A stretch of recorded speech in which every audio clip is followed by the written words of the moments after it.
تفسیر القرآن آج کا سبق سورۃ الکہف آیت نمبر 107 سے 110 تک۔ اعوذ باللہ من الشیطان الرجیم، بسم اللہ الرحمن الرحیم۔ ان الذین آمنوا وعملوا الصالحات كانت لهم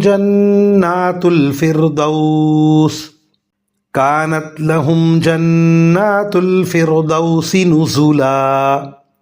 خالدین فیہا لا یبغون عنہا حولا قل لو کان البحر مدادا لکلمات ربی لنفد البحر قبل ان تنفد کلمات ربی ولو جئنا بمثلہ مددا قل انما انا بشر مثلکم یوحى الی انما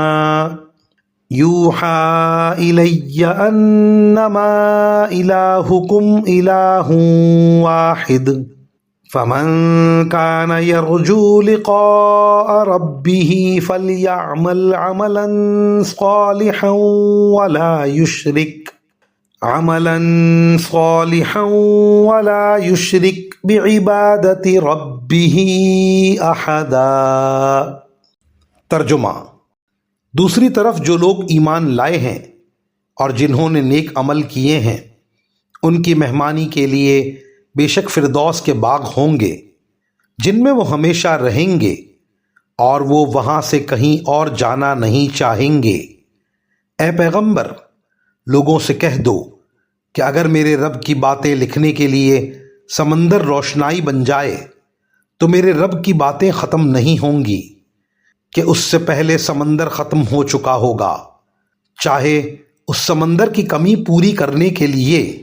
ہم ویسا ہی ایک اور سمندر کیوں نہ لے آئیں۔ کہہ دو کہ میں تو تم ہی جیسا ایک انسان ہوں، البتہ مجھ پر یہ وحی آتی ہے کہ تم سب کا خدا بس ایک خدا ہے، لہٰذا جس کسی کو اپنے مالک سے جا ملنے کی امید ہو اسے چاہیے کہ وہ نیک عمل کرے اور اپنے مالک کی عبادت میں کسی اور کو شریک نہ ٹھہرائے۔ ان آیات کی تفسیر میں مفسرین کرام فرماتے ہیں اللہ تعالیٰ کی باتوں سے مراد اللہ تعالیٰ کی صفات اور کمالات کا تذکرہ ہے، یعنی اللہ تعالیٰ کی قدرت، اس کی حکمت اور اس کے کمالات اتنے زیادہ ہیں